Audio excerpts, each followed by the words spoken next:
जो भगवान शंकर जी की कथा का श्रवण करते हैं वो मुक्त हो सकता है।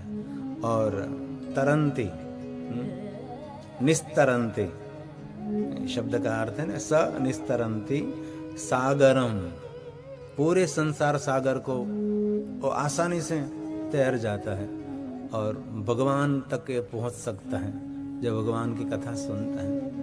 कोई कहे न कि मुझे भक्ति मार्ग में, आध्यात्मिक मार्ग में प्रवेश करना है तो मुझे पहले क्या करना पड़ता है, तो उसको कह दीजिए कथा का श्रवण करो, शृणुयाम देवा, कथा का श्रवण करो। कोई भी आपको पूछे कि मुझे आध्यात्मिक बनने के लिए पहले क्या करना चाहिए, तो उसको कहो कि सत्संग करें, कथा श्रवण करें, वहां से प्रवेश कर सकते आप, और कोई नहीं, और कोई मार्ग नहीं। हमारी सनातनी परंपरा है, ये भगवान शिव जी की परंपरा है। कथा श्रवण की बहुत महिमा है, ये शिव महापुराण ग्रंथ के प्रारंभ में है। कथा तो पूरी बाकी है अभी, और एक जन्म नहीं हजारों जन्मों तक शिव महापुराण कथा पूर्ण भी नहीं होती। उनका तो जितना विस्तार करे इतना कम है। एक मैं नाम तो मुझे याद नहीं रहा, लेकिन एक बहुत विद्वान वक्ता को मैं सुन रहा था, तो श्रीमद् भागवत का एक पहला श्लोक, इसमें उसने 3 घंटे लगा दिया, और बाद में कहा अब तो ये एक श्लोक मैंने भाषांतर किया है। बोलो 18,000 श्लोक है, ये एक कब पूरा करेंगे? लेकिन इतनी विद्वत्ता उनके पास थी, सर झुकता है। कहीं के विद्वान कथाकार के भी कथाकार होते हैं ना, वो आम जनता के लिए नहीं होते। वो जो विद्वान है, जो ज्ञानी विद्वान, उनके वक्ता होते हैं। ऐसे बहुत वक्ता श्री को मैंने सुना है, वक्ता के भी वक्ता है। मैं सुन रहा था तो मुझे इतना गौरव हो, एक श्लोक पर 3 घंटा उसने एक एक शब्द के कितने पर्याय, कितने अर्थ, कैसे कैसे निकाले, और इतनी सुंदर बात सुनाई। बहुत आनंद है। विद्वानों को इसमें आनंद आता है, लेकिन आम जनता इसमें खाने लगती है, गुलाब जामुन नहीं झोला। तो ये दूसरा श्लोक है, बहुत सुंदर बात कही। इसमें कहा दानेषु यज्ञेषु, इस धरती पर जितने दान है ना, सभी दान आप कर लो जो पुण्य मिले, और जितने प्रकार के यज्ञ हैं और सभी यज्ञ आप कर लीजिए जो पुण्य मिले, ये सभी पुण्य, इसमें कहा तत्फलम निश्चलम भवेत, ये पुण्य सभी शिव कथा श्रवण मात्र से मिलता है। सर्व यज्ञेषु वा मुने और तत्पुराणम सर्वदानेषु। कितनी सुंदर बात। दुनिया में सभी एक प्रकार के दान नहीं होते। बहुत समय पहले सूरत में मुझे एक पटेल का लड़का मिला था, तो कहे उसने पूरी यादी बनाई थी दान की। गायों के लिए मुझे पानी की व्यवस्था करनी है, गायों के लिए घासर की व्यवस्था करनी है, एक चबूतरा बनाना है, ऐसे बहुत सारा लिस्ट था। एक एक दान करता जा रहा था और टिक करता जा रहा था। नाम तो अभी याद नहीं रहा मुझे, बहुत पहले की बात है। ऐसे लोग होते, बहुत प्रकार से दान होते हैं।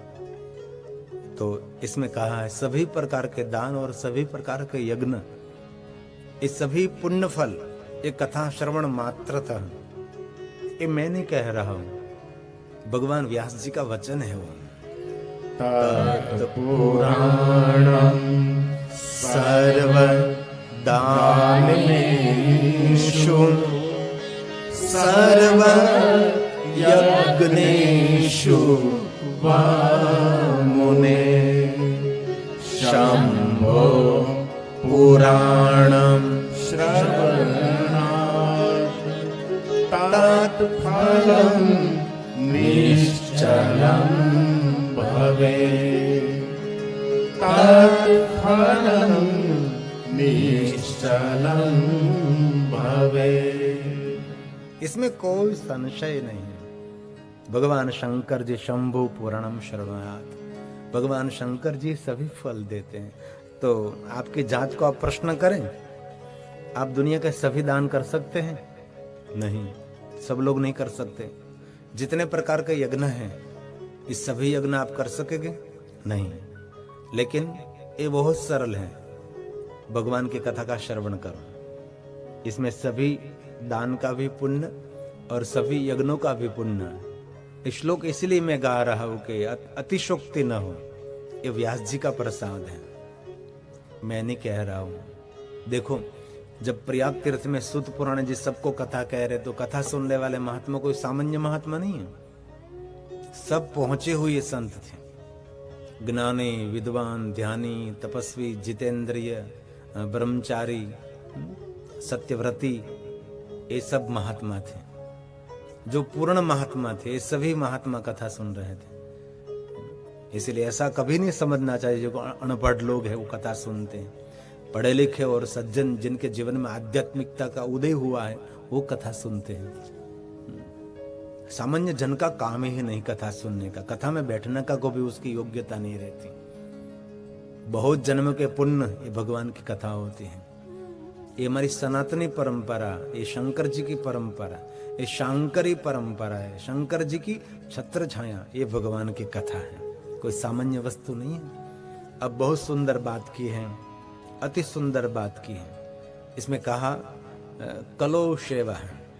इस कलयुग में मुक्ति प्राप्त करने के लिए शिव महापुराण श्रवण के अतिरिक्त तो कोई दूसरा साधन नहीं है। ऐसा भगवान व्यास ने कहा, कोई दूसरा साधन नहीं है। मुक्ति साधनम कृन मुने, और कोई साधन नहीं। कोई भी जीवात्मा मुक्त होना चाहते हैं तो कथा का श्रवण करें। कल कहा था ने, एक पल, आधी पल, थोड़ा भी कथा का श्रवण करें। ऐसा कहीं भी नहीं कहा कि 24 घंटे आप कथा सुनते रहो, और कहीं लोग होते सुनते रहते हैं, कभी हम उनके मन को कभी खाली नहीं छोड़ते। मन को कभी निवृत्ति देनी भी नहीं चाहिए। मन को निरंतर कुछ भी कार्य में लगा रखो। आप कथा सुनते हैं, कथा सुनो, कुछ काम करते तो कुछ सुनते रहो, निरंतर लगातार। सुनने जैसा इतना सुंदर है दुनिया में, लेकिन कहीं लोग नहीं सुनने जैसे सुनते रहते हैं। जो सुनने जैसी बात है वो छूट जाती है उनसे। तो बहुत बड़ी बात है। और कोई धर्म नहीं, और कोई मार्ग नहीं, और कोई साधना भी नहीं। एक ही साधना है कलयुग में, कथा का श्रवण करें। इसमें कहा शिव महापुराण में अतिरिक्त और कोई साधन, दूसरा साधन नहीं है। कलयुग में जो मानव मुक्त होना चाहते तो उसके लिए भगवान व्यास जी ने कहा विशेषतः कलो, ये जो युग चल रहा है उसको कलयुग कहते हैं ना, और बहुत झड़प से चलने वाला युग है। ये धीरे धीरे नहीं चलता, कलयुग बहुत तेजी से चलता है। सबसे छोटा है ना, इसीलिए दौड़ता रहता। यहाँ देखो सब भागते रहते हैं ना कलयुग में, कोई धीरे धीरे नहीं चलता। सब कहाँ जाते हैं मालूम नहीं, लेकिन सब भागते रहते, दौड़ते रहते। कोई धीरे धीरे नहीं जा रहा सब। और आयु भी जल्दी पूरी हो रही है ना, दौड़ता ही जा रहा है। आयु भी ऐसे ही सब जल्दी पूरा हो रहा है। एक कलयुग है, छोटा है ना, इसीलिए दौड़ता रहता है, जल्दी पूरा भी हो जाएगा। और कलंक के अवतार होगा ना कलयुग में, तो है कल की अवतार। कल में शिव महापुराण ग्रंथ में एक चरित्र को कंठस्थ कर रहा था, तो इसमें भगवान विष्णु जी की स्तुति आई थी। भगवान विष्णु जी की देवताओं ने जो स्तुति की, इसमें ये विस्तार आया। जब पूरी पृथ्वी पर मलेश लोगों का राज्य आ जाएगा, ऐसा शिवपुराण में है, मलेश उसका राज्य होगा पूरी पृथ्वी पर, तब भगवान कल के अवतार में प्रकट हो गया, ऐसा शिवपुराण में है। मलेश मतलब मुसलमान, एक ग्रंथ में लिखा, उनका पूरा साम्राज्य हो जाएगा, तब भगवान आएंगे। ये होने वाला है, आप कितने ऊपर नीचे हो जाओ।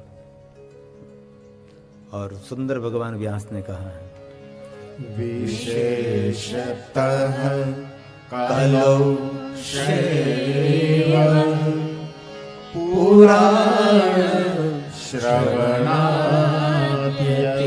शाबाश। परो धर्मो न पुंसाहि मुक्ति साधन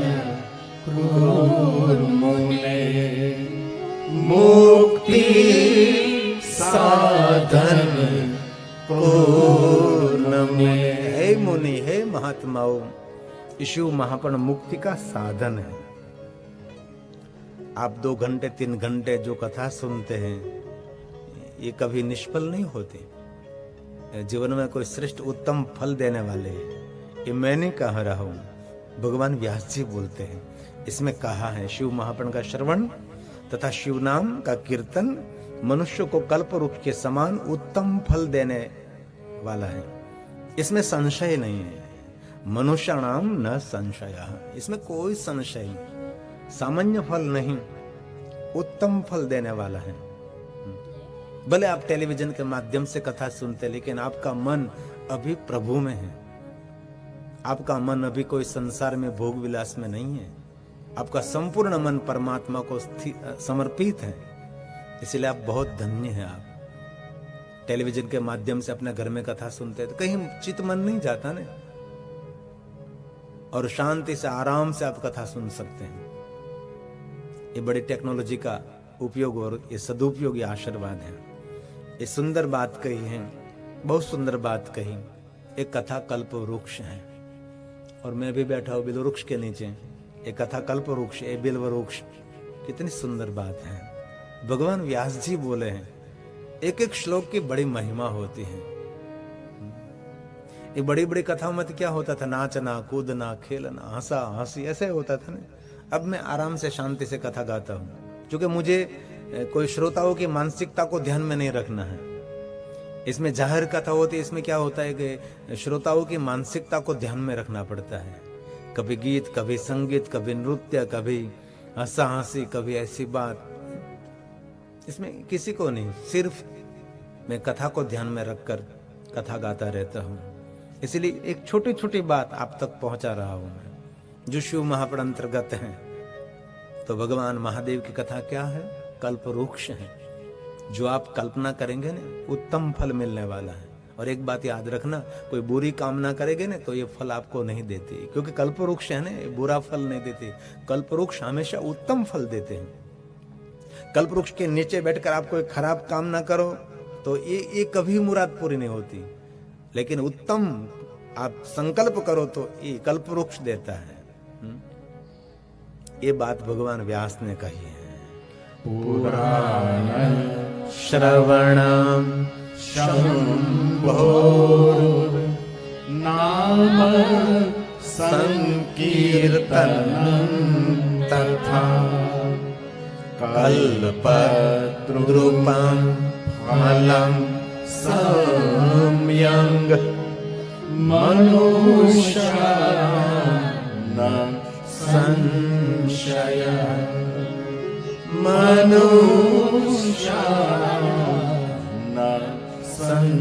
इसमें कोई संशय नहीं। सागर पे थोड़ा बार खुले एम वगैरह ने अंदर आम डब्बा में बोलता ने એવું બધું સંભળાય છે અમને। આમ ઘોર પકડતો ને એવું જ લાગે, આમ થોડુંક બહારથી વગડતો હોય એવું સાંભળવું છે। આમ અંદર બોલતા હોય ને હોલમાં, એટલે શિવાલયના ઘુમટમાં ન બોલીએ આપણે, એવું લાગે છે। એટલે થોડુંક આમ શાર્પનેસ, એક એક શબ્દ એકદમ ચોખ્ખો સમજાય એ રીતે। नाम संकीर्तन, पुराण श्रवणम, दो मार्ग दिखाए ने। भगवान शिव जी का नाम लीजिए अथवा शंकर जी का कथा का श्रवण करिए, तो ये एक कल्प वृक्ष है। पहले भी बहुत हमने श्लोकों का गान किया था कि शिव जी का नाम कल्प वृक्ष है, उत्तम फल देने वाला, ये शिव का नाम है। यहाँ भगवान व्यास ने कहा कथा भी कल्प वृक्ष, शिव का नाम भी कल्प वृक्ष है। फल नहीं दे रहा, ये उत्तम फल देता है। ये कितनी सुंदर बात है। जो कथा प्रेमी है वो धन्य है, उनका जीवन धन्य है, उनका जन्म लेना भी धन्य है। अब बहुत बहुत बात सुंदर की है। जो कोई अमृत पीता है तो स्वयं अमरत्व को प्राप्त हो सकता है, लेकिन इसमें कहा जो कथा अमृत पीते हैं कुल में वह पूरे कुल को अमर बना देता है। ये कितनी सुंदर बात है। अमृत हमने देखा तो नहीं, लेकिन ऐसा कोई दिव्य पीना होगा स्वर्ग लोक में, परमात्मा के लोक में, लेकिन कथा अमृत तो जरूर है मेरे पास है। ये अमृत मिले न मिले पता नहीं, देखा नहीं, सुना है, लेकिन भगवान व्यास जी ने कहा कि ये अमृत जो पिएगा वो तो अकेले व्यक्ति अमृतत्व को प्राप्त हो सकता है, लेकिन पिबने व अमृतम पुमान, पूरे कुल को अमृतत्व को प्राप्त कर सकते हैं। क्योंकि एक बार भगवान महादेव का लोक मिल जाने के बाद वो तो वहां निरंतर रहेगा ना, अमरत्व को प्राप्त होगा।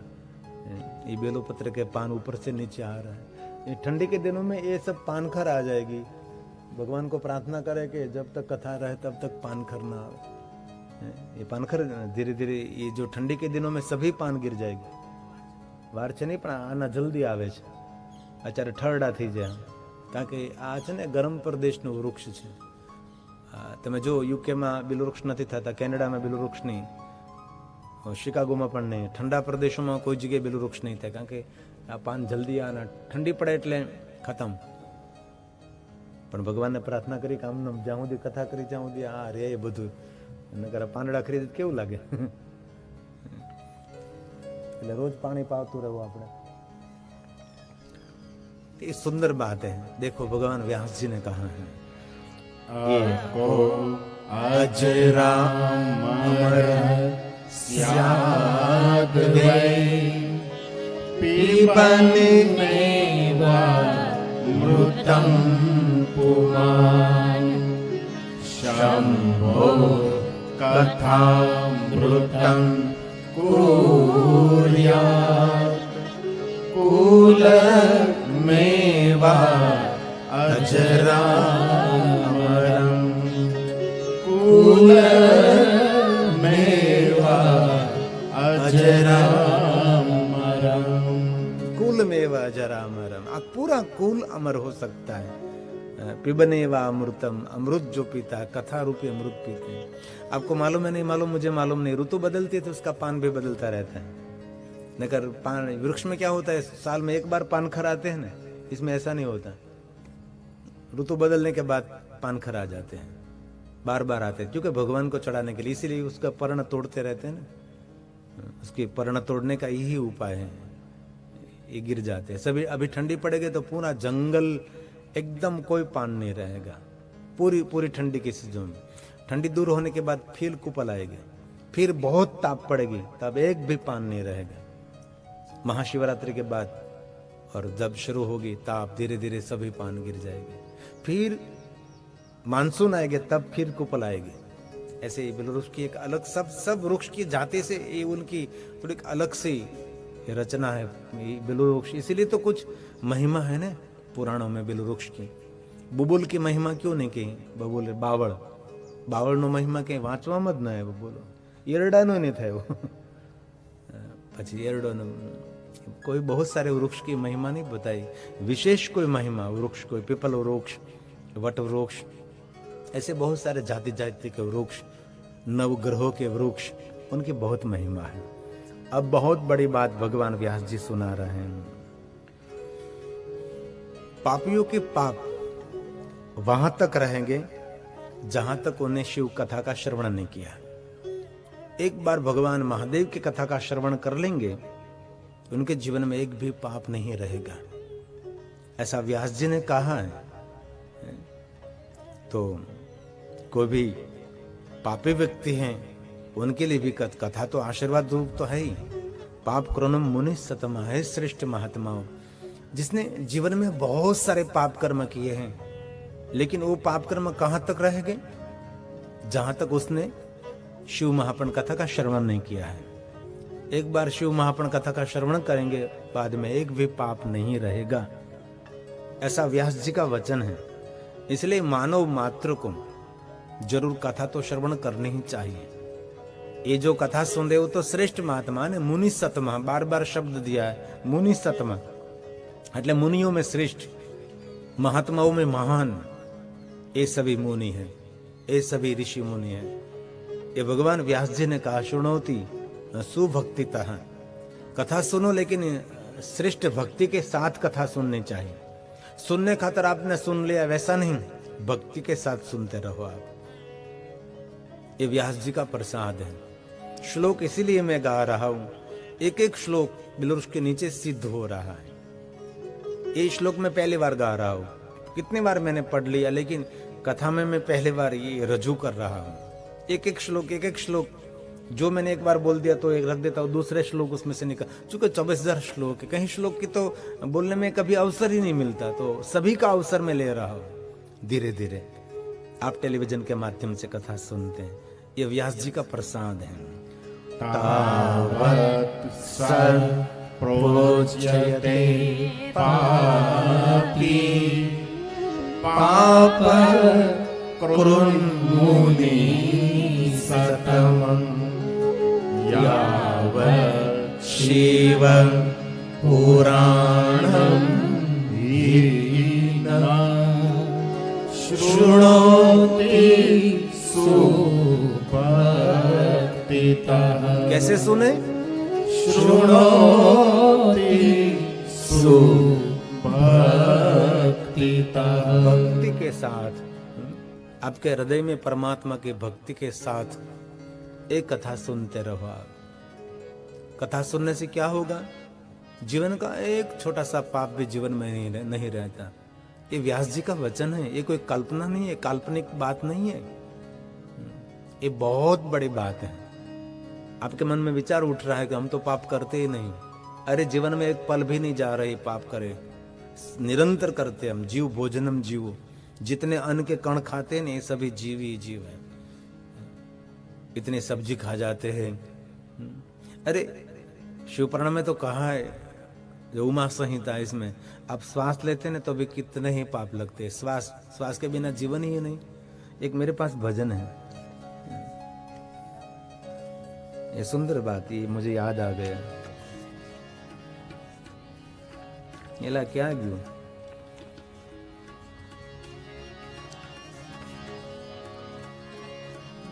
थैले में पड़ी रो ने दिल पा।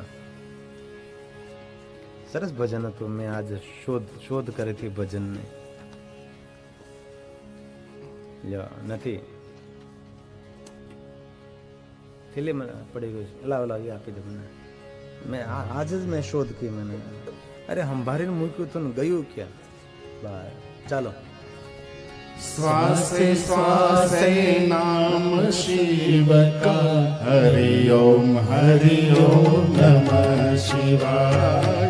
श्वासे श्वासे नाम शिव का, हरि ओम नमः शिवाय।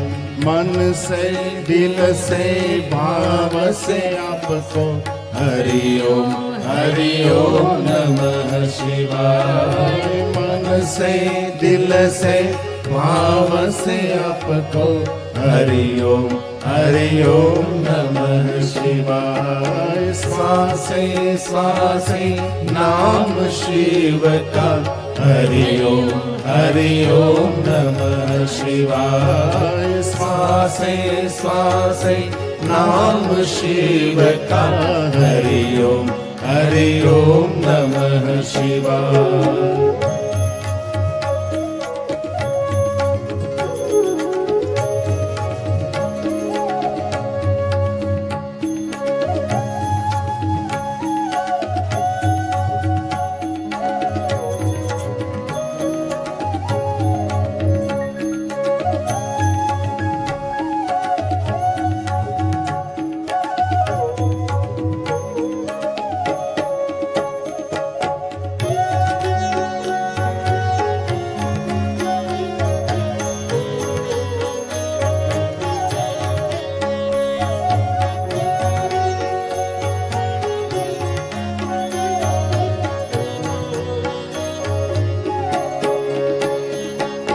शिव की जटा से बहती गंगा, कंठ में काला सर्प भुजंगा। शिव की जटा से बहती गंगा, कंठ में काला सर्प भुजंगा। शंभु चरण में शीश झुका के, हरि ओम नमः शिवाय। शंभु चरण में शीश झुका के, हरि ओम नमः शिवाय। श्वासे श्वासे नाम शिव का, हरि ओम नमः शिवाय। श्वासे श्वासे नाम शिव का, हरि ओम नमः शिवाय।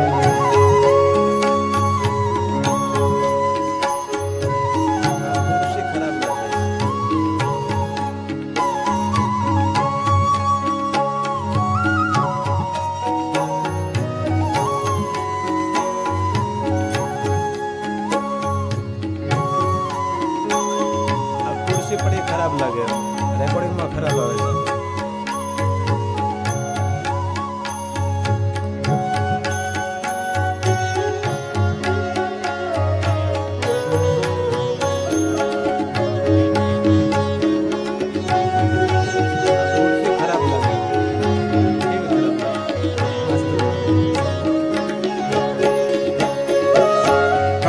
त्रिशूल और डमरूधारी अघोर रूप है मंगलकारी। कर त्रिशूल और डमरूधारी अघोर रूप है मंगलकारी। मधुर मधुर संगीत बजा के हरि ओम नमः शिवाय। मधुर मधुर संगीत बजा के हरि ओम नमः शिवाय। श्वासे श्वासे नाम शिव का हरि ओम नमः शिवाय। श्वासे श्वासे नाम शिव का हरि ओम नमः शिवाय। गाँव गाँव में शहर शहर में शिव की गाथा सभी नगर में सुनते हैं सुनाते हैं गिरि हरि ओम नमः शिवाय। सुनते हैं सुनाते हैं गिरि हरि ओम नमः शिवाय। श्वासे श्वासे नाम शिव का हरि ओम नमः शिवाय। श्वासे श्वासे नाम शिव का हरि ओम नमः शिवाय। मन से दिल से भाव से आपको हरि ओम नमः शिवाय। मन से दिल से भाव से आपको हरि ओम नमः शिवाय। श्वासे श्वासे नाम शिव का हरि ओम नमः शिवाय। श्वासे श्वासे नाम शिव का हरि ओम नमः शिवाय। हरि ओम नमः शिवाय। हरि ओम नमः शिवाय। अब सुंदर बात भगवान व्यास जी ने कही है। भगवान ने कहा है कि आप गंगा में स्नान करो और सभी नदियों में स्नान करो और बहुत सारी मोक्ष नगरी जो सप्तपुरी कहते हैं ना उनमें आप निवास करो। जो फल मिलता है उससे हजारों गुना फल एक कथा श्रवण करने से मिलता है। देखो ये सब हम कर सकेंगे। सप्तपुरियों में निवास और गंगा में स्नान तो हो सकता है, लेकिन बहुत सारी नदियों में, इसमें कहा गंगा आदि पुण्य नदी, बहुत सारी पुण्य नदी है ना। एक नदी की महिमा है, सरिता की महिमा है, सप्त गंगाओं से लेकर बहुत सारी गंगा की महिमा है। सब में स्नान करें और सप्तपुरियों में स्नान करें। गया तीर्थ से लेकर बहुत सारे तीर्थों में निवास करें और बहुत सारे तीर्थों की यात्रा करें। और शिव महापुराण कथा श्रवण करने से जो पुण्य मिलता है उसके समान कहीं से भी पुण्य नहीं मिलता। ये बात शिव पुराण में कही।